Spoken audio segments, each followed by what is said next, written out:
to the prosecutors, oh, that's a problem, because then they have to turn it over to the defense. You don't fuck around and find out when people's liberty is on the line. Amber Heard is still in the hot seat even after losing the defamation case versus Johnny Depp, and it's crazy, especially since it's been months after the trial was officially over. But people are discovering more evidence that she lied a lot during the trial. She's been in and out of the headlines and is still the target of netizen criticism, and now her team is the new center of everyone's attention, and we all know it's not because of good reasons. What do you think is the latest mishap of Team AH? Let's find out. And he was just over and over again smashing this phone into the wall, over and over again screaming at me, and I was watching the phone every single time he pulled his hand back. It was just breaking into pieces. I remember thinking this phone is disappearing. He was smashing it to smithereens, just going into the wall.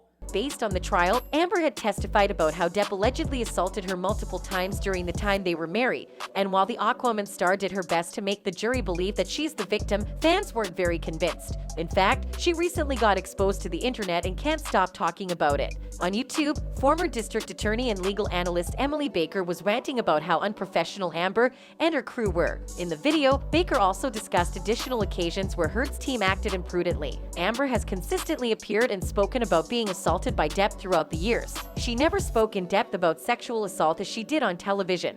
This is how I die. He's gonna kill me now. I couldn't breathe. I remember trying to scream and I couldn't scream. I was suffocating in this pillow top with him holding me down, punching me.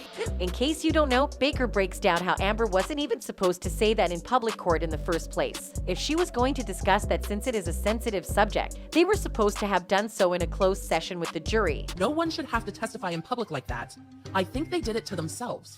Then Ms. Bredehoff repeatedly disclosed in open court the most explosive protective information imaginable. She also pointed out how no one should have to give testimony in front of the public. Elaine and Amber insisted repeatedly. As Mr. Depp's counsel correctly predicted in their opening statements, Ms. Heard did indeed deliver the performance of her life and her direct examination. A spokesperson for Depp said in a statement to CNN of her testimony, Mr. Depp's recollections have remained exactly the same throughout the 6 painful years since her first allegations were made. Depp's spokesperson added, the truth is the same no matter the environment in which it has been presented. Additionally, it was unprofessional of them to try to make the people feel silly. When she altered her story following court and began circulating accusations that Johnny hit her prior to 2012, Amber and her team came out.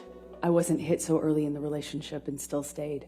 He was also sober for a period in 2012. She remembered being on the couch in 2012 with Depp when the two were having a typical chat. She alleged that Depp had used alcohol and that she thought he might have also taken cocaine since she remembered seeing a jar of the drug on the table. Third, she allegedly heard him slap her across the face after asking him about a tattoo on his arm that resembles black marks. When Depp stated the tattoo said "why no," she reportedly laughed and assumed it was a joke.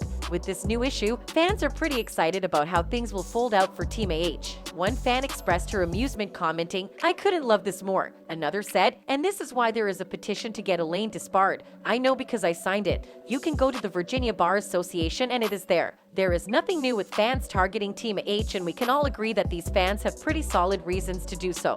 We've witnessed the 6-week defamation trial and how the truth unfolded in front of us, and from the result, we obviously know who's the bad guy. Well, that's it for today's video, and make sure to take this information with a grain of salt. See you!